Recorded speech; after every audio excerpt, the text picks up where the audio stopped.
another cryptocurrency changed the filter and got flooded with legal images, Bitcoin just approved the same change. Core versus not is Bitcoin's hottest debate right now. Should Bitcoin only be money, or should it be uncensored to store any file? Core developers have decided to change a filter that nodes run, and it's happening very soon in October.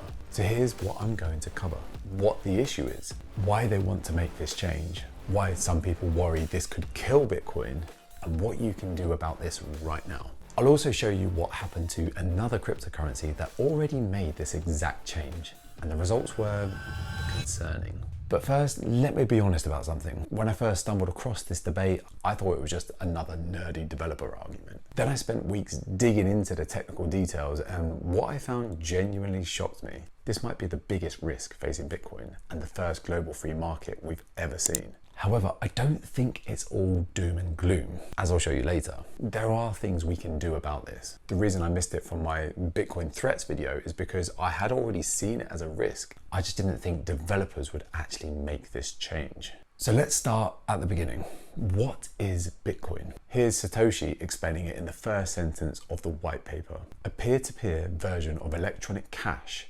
allowing online payments to be sent directly from one party to another without going through a financial institution. Does this sentence say anything about storing images or files? No. Here's the issue. More and more stuff, let's call it spam, is being stored on Bitcoin. Why? One, financial gain. Bitcoin images, NFTs, can sell for a lot of money, as David Bailey from Bitcoin magazine proves by selling them. Two, permanence. It will be there forever and can't be taken down or changed, protecting artist work or preserving important documents. Three, it's uncensored.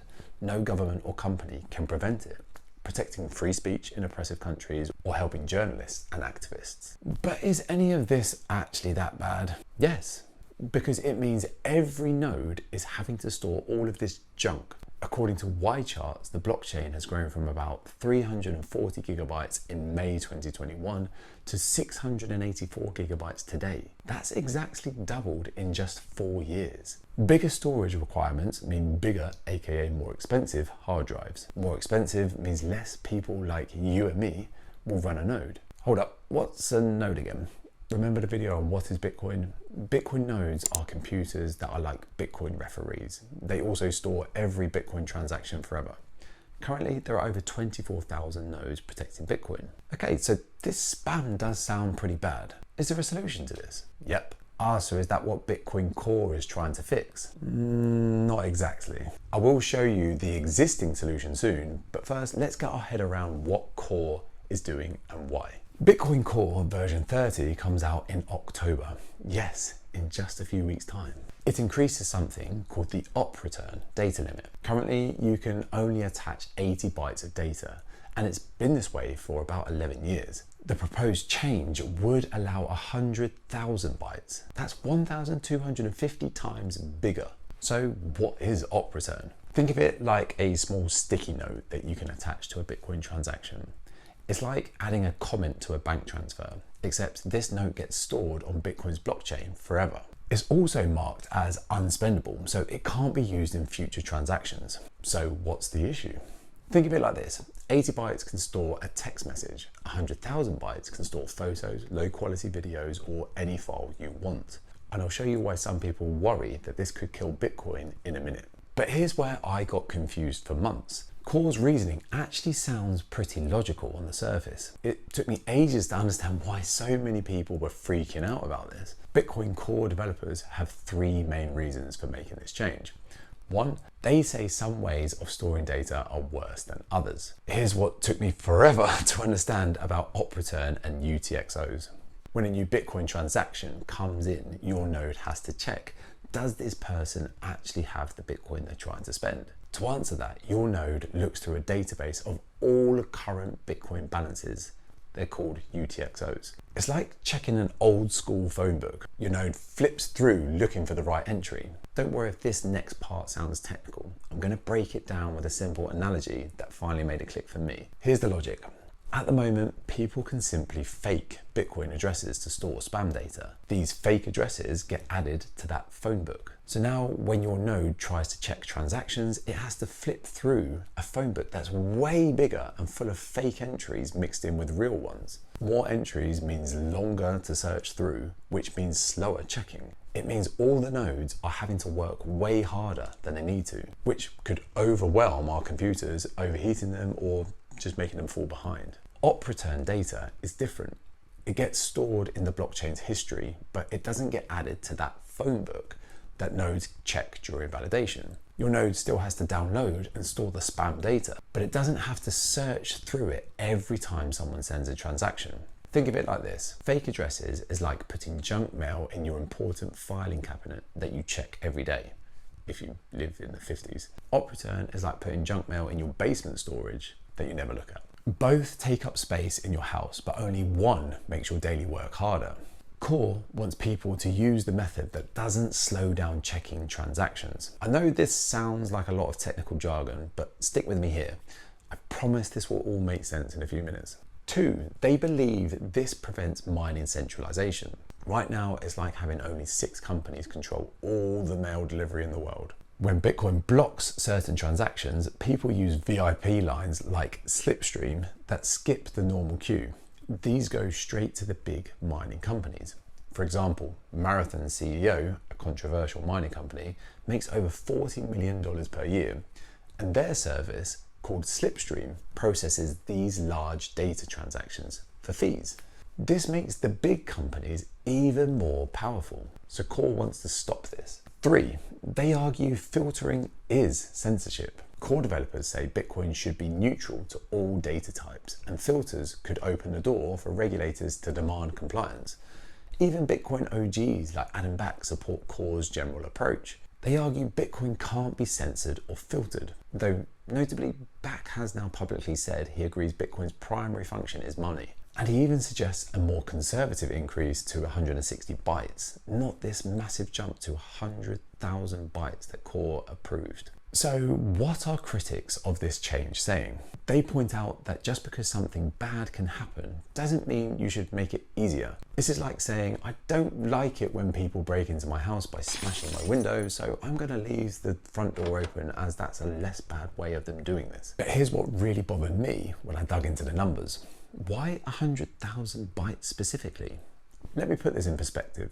80 bytes can store a tweet. 1,000 bytes can store a few paragraphs of text. 10,000 bytes could store a short document. But 100,000 bytes, that's enough for high-resolution photos, short video clips, complete documents with embedded illegal content, or even entire small programs or malware. When I realized this, I thought, if Core really just wants to make op return less bad, why not increase it to 500 or 1,000 bytes? That would solve their technical concerns without enabling complete file storage. The jump from 80 to 100,000 isn't a gradual improvement. It's opening the floodgates. That's when the light bulb went off for me about why people are so concerned. Critics also point to a real solution that already exists, similar to adding CCTV or alarms to your house. It's Datum running on ocean miners. This gives individual miners control over what transactions they include, which could prevent spam, whilst actually solving the centralization issue Core claims to care about. Instead of pushing for this proven solution, Core wants to make large file storage 1,250 times easier. Critics argue they're ignoring the fix that already exists. They argue the real question isn't how to make Bitcoin data storage less harmful, it's how to prevent data storage altogether. Now, you might still think Core's reasoning sounds logical. I did too, until I discovered something that completely changed my perspective. Here's what really got my attention, and honestly, it made me lose sleep as a dad. We don't have to guess what might happen with this change because we've already seen it play out in real time with another cryptocurrency. Before you panic, I will show you exactly what we can do about this later in this video. But for now, let me show you what happened to this cryptocurrency when it tried this. This is the exact moment everything clicked for me. I was watching Forrest in a Bitcoin Not Crypto video when I found out what happened to Bitcoin SV and my jaw literally dropped. This isn't speculative theory. This isn't mechanic or dasher fear-mongering. Bitcoin SV made this exact change, increasing op return limits to 100 kilobytes. The results were immediate. Illegal content, including child sexual abuse material, CSAM, was uploaded. All Bitcoin SV nodes now store this content forever with no way to remove it. The worst part? Mainstream media, including the BBC, immediately covered this story. This shows a proven way to attack Bitcoin's reputation and put node operators at risk. Just think about these scenarios. Legal problems. Node operators could face legal trouble for storing illegal content. Cloud service shutdowns. Antivirus software finding bad content could automatically shut down nodes on services like AWS. Fewer people participating. Fear of legal problems or moral concerns could drive away node operators. Big company control.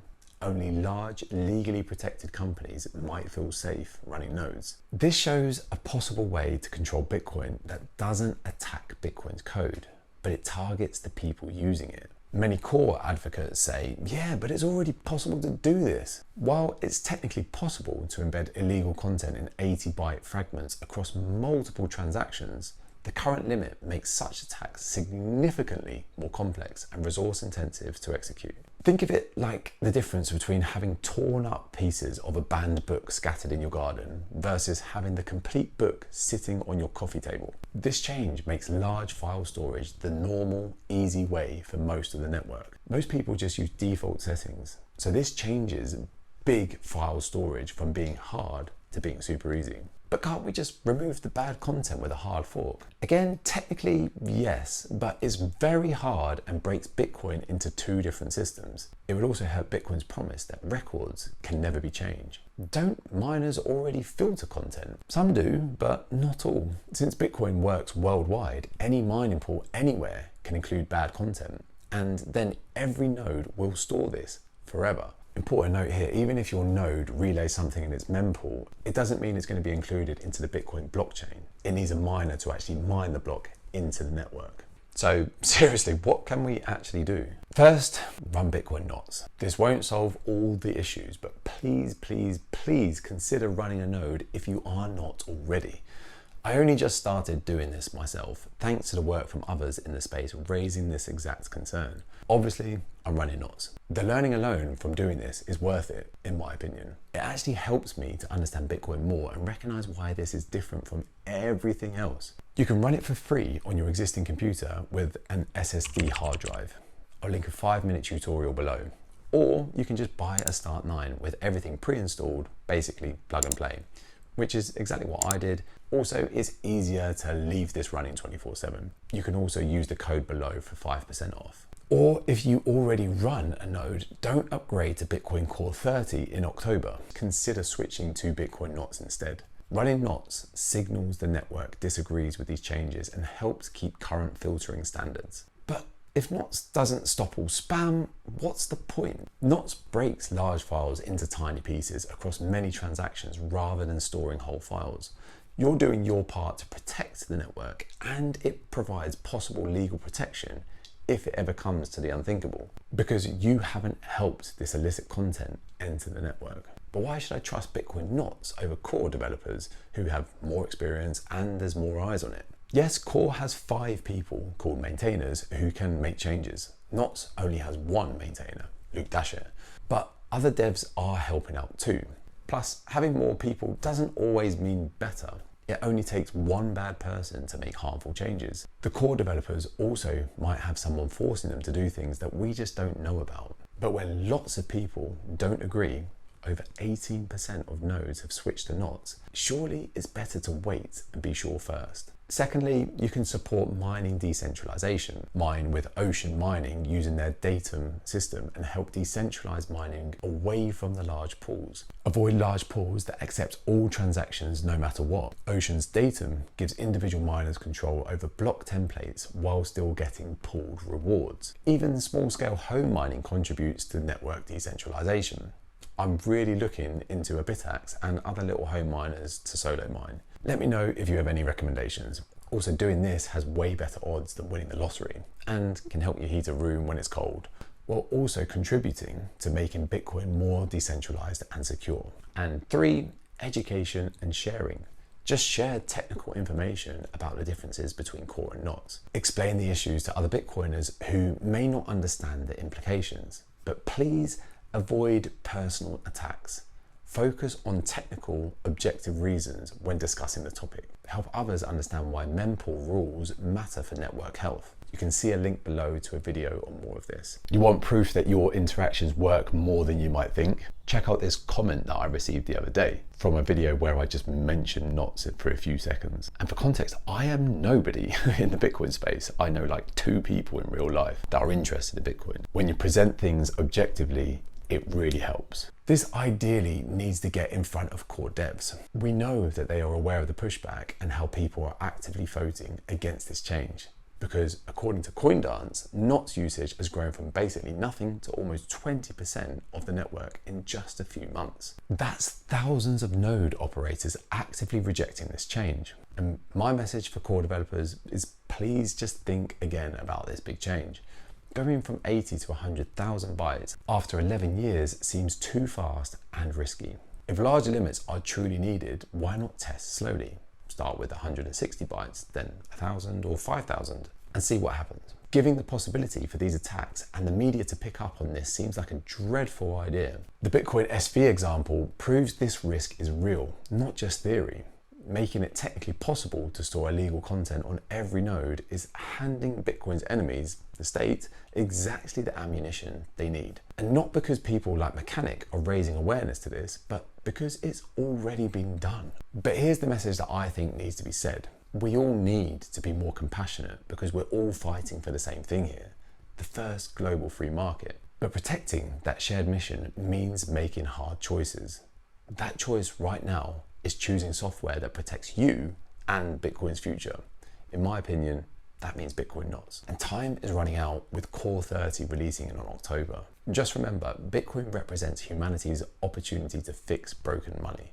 We shouldn't waste that potential on data storage that could hand the state a weapon to destroy Bitcoin from within. This isn't about personal attacks. It's about preserving what we all believe in. Now, with all this evidence, if you're like me, you're probably wondering, is this the end for Bitcoin? And I'm not going to pretend like I know the answer because I don't. But much smarter people than me seem to be totally chill about this whole situation, such as Robert Breedlove and his guest the other day comparing it to choosing, what's your preference on sparkling water versus, normal water? And it's just, But to be honest, the silence in the space is concerning to me. So we all love Jeff Booth, right? I figured it would be fitting to get Jeff's point of view here. I'm on the side of knots in this. A lot of the threat model to Bitcoin used to be, what if core was compromised? If you just ran what would naturally happen from a centralized system that was getting stronger and stronger through our actions, you'd expect core to get compromised at some point. But Jeff sees the silver lining. I've always said, well, it doesn't matter because you would just split it off because it can't be stopped. What Luke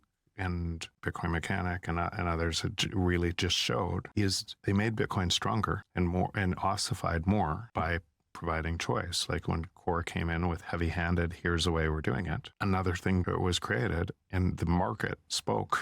It means now there is around 20% of nodes running knots. It used to be over 99% running core. Hence, it's more decentralized. If this is your first go around at something like this, it could spook you. If it's not, what you're seeing is that active participation, fighting for the thing that's really critical. And you see other people who don't think it's as critical. Jeff reminds us this isn't the first time something like this has happened, but he is realistic about what's ahead. We're talking about building this thing and making sure it stays decentralized and secure against human nature. And it's going to be messy all the way through. To get from one system that we've always lived in to a different system that describes a totally different reality is just going to be painful and messy, and there's going to be a million fights along the way. That messiness is Bitcoin working as designed because people are trying really hard to stop it. Take the other side. What would you do if most people didn't know this? They were living in this perceived reality and you needed to stop Bitcoin, because if it didn't stop, it would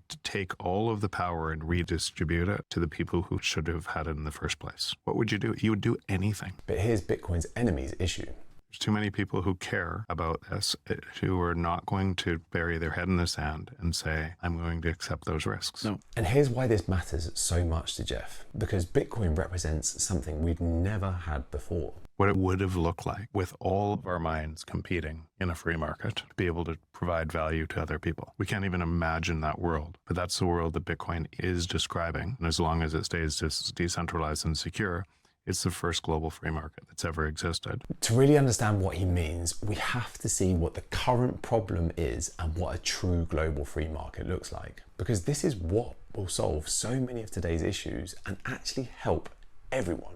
To really understand what I mean, you need to watch this video here. This isn't about speculation or getting rich quick. This is about preserving the only true global free market humanity has ever